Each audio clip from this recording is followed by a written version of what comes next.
Welcome to the London Property Podcast, your go-to source for navigating the complex and ever-changing London real estate market. Our digital marketplace provides informative and educational content from industry leaders through podcasts and videos. We cover various aspects of the real estate experience, including buying and selling, finance, law, tax, construction, design, and more. Join us as we delve into the latest trends and developments in the market and gain valuable insights from our panel of experts. Hello and welcome to London Property, the home of super prime.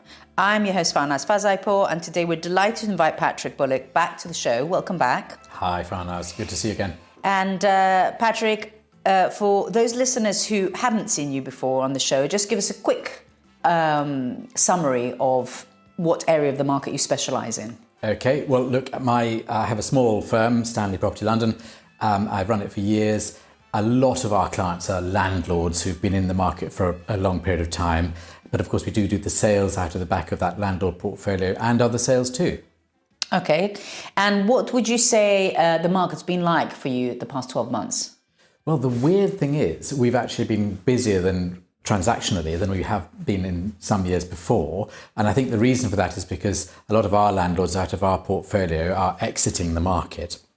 They have found that all the taxes for private landlords have gone against them. They now have to pay their income tax before paying the interest on their mortgages. So if they've got a mortgage, they are having to get out of the market because they can't afford it anymore. It's not really so much the fact that interest rates have risen.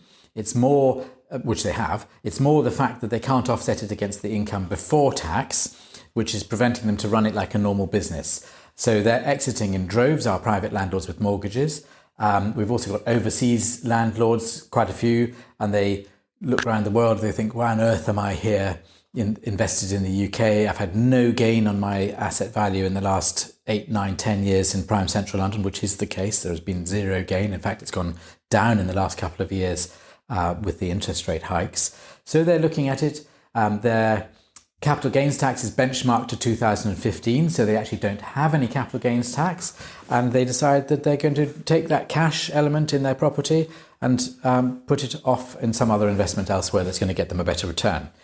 Personally, I think there could be an element of mistake in that, because having had no gain in the last 10 years, those taxes that caused, the extra taxes that caused the prices to go sideways, and I mean by that the elevated stamp duty for prime central London property, the capital gains tax at 28% rather than 20% on other assets. Now it's come down to 24% in the last budget, but fundamentally it's been quite a difference between property and other assets. Those taxes have now worked through in the pricing, keeping them level until the interest rate hikes, and then they've sort of sagged further since the interest rate hikes. So you could argue that the prices in the next 5 to 10 years might escalate quite quickly, as they have done, I think, every decade since 1953. I did some research, 1953. If you took 10 years later, for any year from 1953 to 2003, and went 10 years after that, the prime central London prices had doubled or more. So if we get that back again, people may regret having come out of the market. And also, just to add to that point, I think that some of the hikes that we've had over the last 10, 15 years have been a little bit unnatural because of the benefit of overseas people buying in London, that there've been a rush from them to buy. So the demand hasn't really been normal domestic demand, but it's been influenced by this other layer of people coming off a plane saying, oh my God, I've got to buy something in London because of X, Y, and Z. Yeah. And then I think that's also where the correction is coming in. I agree with you. Historically, that was absolutely the case. We had clients with half a dozen properties here in London, bought from overseas. And up until 2015, when they were exempted from capital gains tax when they sold. And that created a really artificial draw for capital into the UK and London in particular. There were virtually no other countries that had that exemption from capital gains tax. The French certainly didn't, the Spanish didn't, the Italians did for a bit, but on the whole, if you invested in a European property from outside Europe, when you exited, there would be an exit tax. So we've equalised in that sense, and that equalisation has taken away the extra draw of London over other jurisdictions. So we've suffered that, and now I think it's a more level playing field, perhaps a more natural market in that sense. I still think that having high stamp duty and high CGT is unnatural because it makes people hang on to the asset for longer than they might. One of the interesting things when Labour get in, which they inevitably will, is they're talking about putting CGT, or they're not talking about it, but the likelihood is that they'll put CGT up in line with income tax.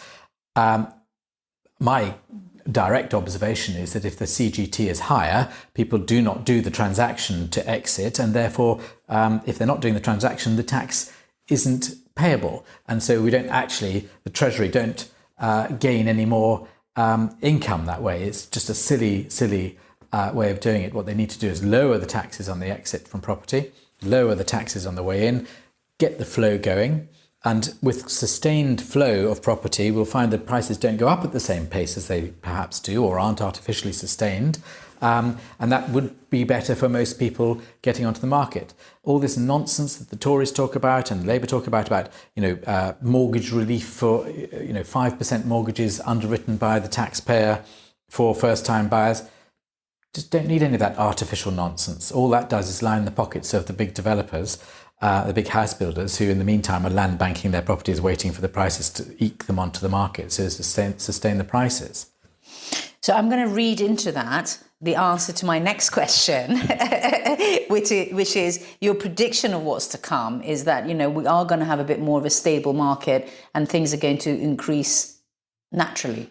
So one of the things that might happen with Labour coming in is the Renters' Revenge Bill, as I call it. It was known as the Renters' Reform Bill, which fell before the end of the last Parliament and didn't get through. You can be damn sure that the civil servants behind that are just going to bring it up with all of the other bits that Michael Gove chopped off the edges that were, terrible bits of legislation. They'll all be back on there, and Angela Rayner, who's in charge of these things, or going to be in charge of these things supposedly, that it'll come on steroids as a piece of legislation. So I actually am not convinced I am convinced that that's going to be a further problem for landlords. More landlords will exit the market. Rental prices, as a consequence, will go up, helping no one.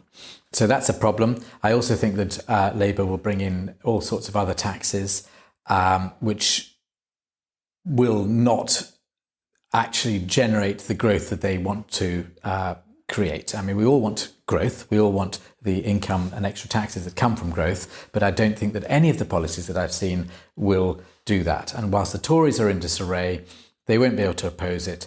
So I do feel that we're going to have a difficult time in property.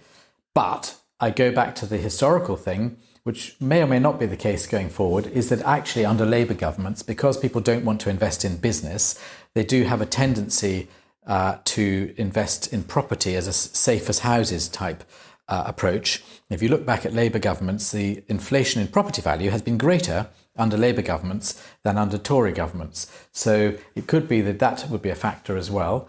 But I'm thinking specifically about prime central London, where the prices have gone sideways for 8 years, down in the last couple.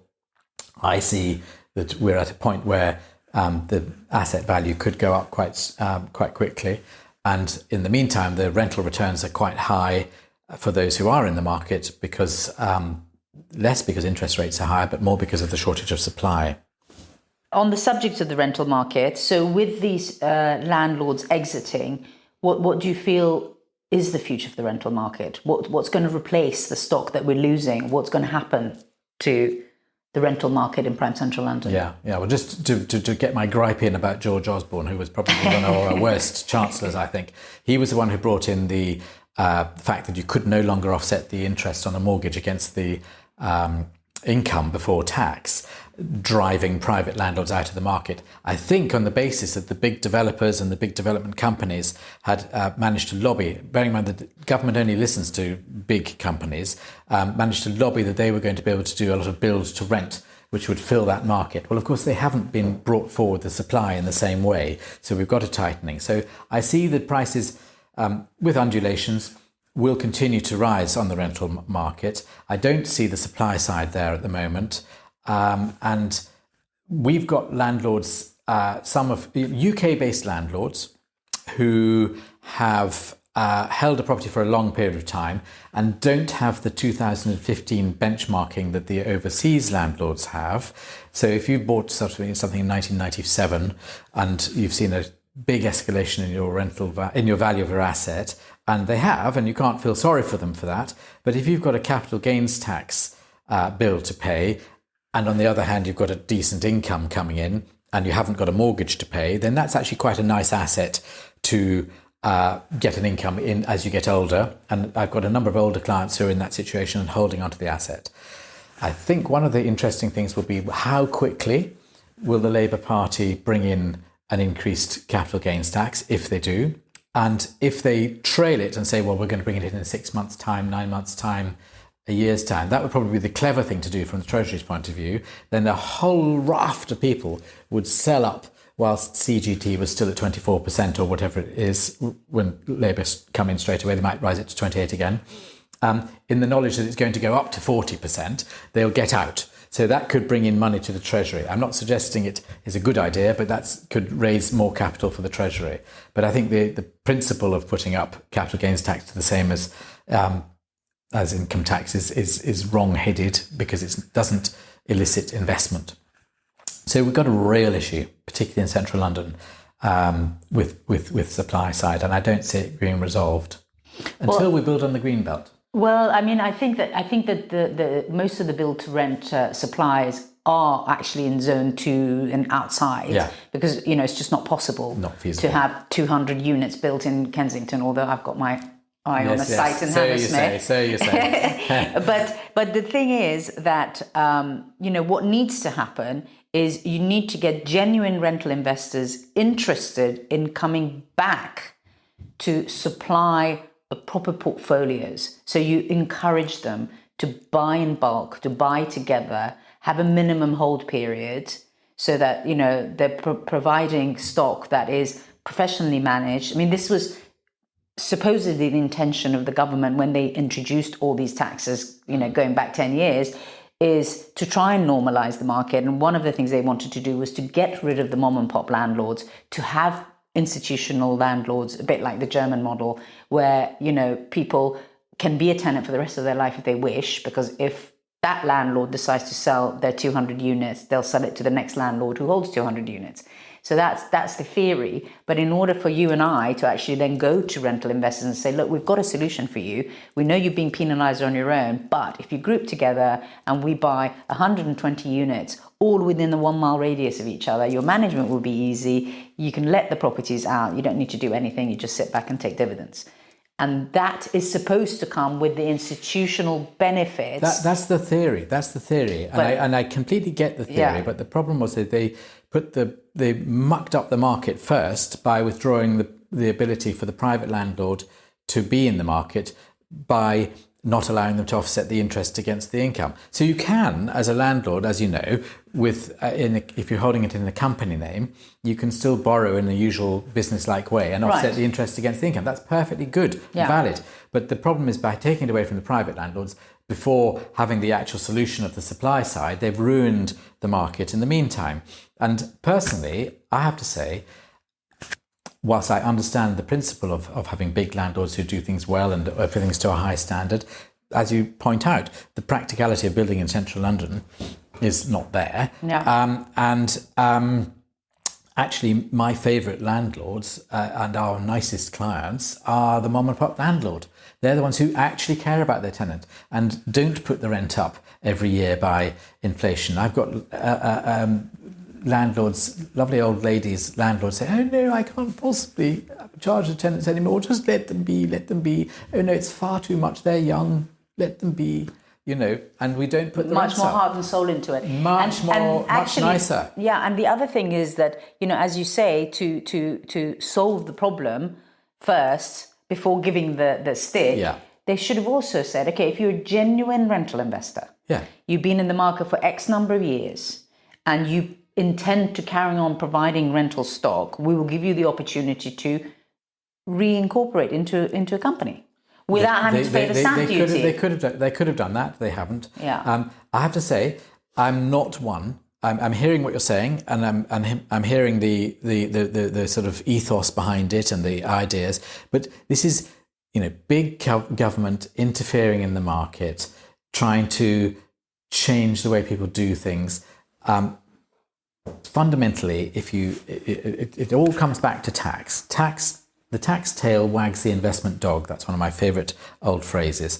And the fact is, if you give, and it's proven by the fact that people are pulling out because they can't get the tax offset. What I'm trying to say is that if you need to lower the taxes around property, make it easy for people. Stop trying to manipulate the market. This is constant attempt to manipulate the market. The best way to make a market free-flowing is to make it transactionally easy. If you make a transactionally easy market, there'll be a better flow. It'll just be better all round. How about non-doms? Are you hearing anything? I mean, obviously there's market chatter amongst everybody about the non-dom changes. Interestingly, one of my first conversations with a non-dom was panic, we've got to go. And I said, but didn't your non-dom status run out 5 years ago? Yes. I'm like, well, because there was a bloody difference. How does that affect you? But there's a lot of people just reacting. But have you seen actually any non-dom related transactions? Yes. Literally within a week or so of this new status being suggested, and in fact, of course, now that it's clear that Labour are going to win, they're going to go even tighter on non-doms. We had a fellow pull out of a purchase on something, so straight away, just like that. So yes, it has had an effect, but probably more fundamentally, I know a shrink who works at the very, very high end of the market with a lot of non-doms, and her point is that actually all her clients have or are leaving the country. And it's not even so much, I don't think, about the non-dom bit, albeit I think that's important to give people the status to be able to work here without taxing them on their work and live here without taxing them on all their overseas income. I just think that's unfair. So it drives those people away. But just about everything else that this government that we're in now, or just exiting, and Labour are suggesting, will drive away further investment. I mean, what was Rishi doing, raising corporation tax from 19% to 25%? Now, I know that within the Treasury, they can catch out a few businesses who have not realised this was coming and suddenly have to pay 25% rather than 19%. I have that from personal experience. But that disincentivises new people to invest. The latest announcement in the Labour manifesto is that they're going to add another 1% onto the stamp duty for non-residents buying in the UK. So that means that for central London, we're talking about 10, 11, 15, 16% stamp duty. Again, a complete disincentive for the inward investment. And we mustn't think of it as, those foreigners buying property, blah, blah, blah, blah, blah. The reality is those foreigners buying property are people who are coming to invest in the country, to lead a business, to set up a business, to work within the country. They're a good thing, and we need them. And to spend money on services. To spend money on services and generate wealth. These people are being driven away. And the thing is that everybody always says, well, we're just getting aligned with the rest of the world and with all the other markets and the stamp duty. And then it's like, yes, but the rest of the world is also not as expensive as living in London. Well, so on top of all those things that we're paying, it also costs so much more to do all the other things in London that, you got to find that balance. Well, there is that too. They could be coming for the sunshine.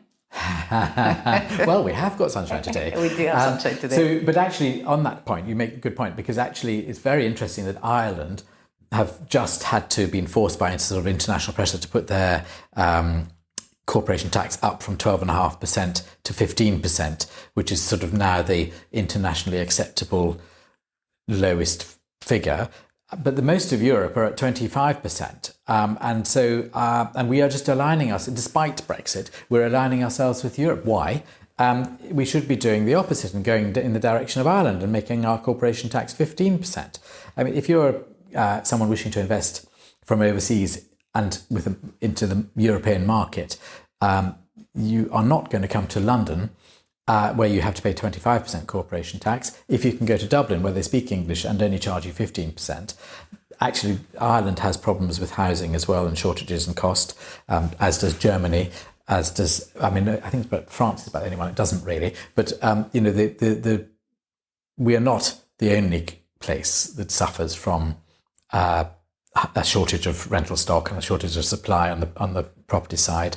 I mean, the Germans are doing their nut about it at the moment, and it's become a real issue for them too. Yeah. Well, it's always really, really interesting having you on the show. And is that it? That is not it. Surely, I could go on. You can go on and I can go right on with you. But what we're going to do is definitely have you back after we've had the result of the elections. And I think in our next autumn market update interviews. So I just wanted to thank you for coming again and taking time out of your day to be with us. Thank you, Patrick. All right, thank you for that. Thanks for tuning in to our latest episode of the London Property Podcast. Head over to our website where you can browse our exclusive network of top experts driving the market. As a member, you'll have direct access to our experts and their networks. Our award-winning content will help you choose the right professionals for your needs and make informed decisions about your investments. Personal recommendations are a powerful tool in connecting with trusted professionals. Let us introduce you to the right people to help you achieve your real estate goals. Contact us now to learn more about becoming a member and gaining access to these valuable resources, or joining our directory of experts.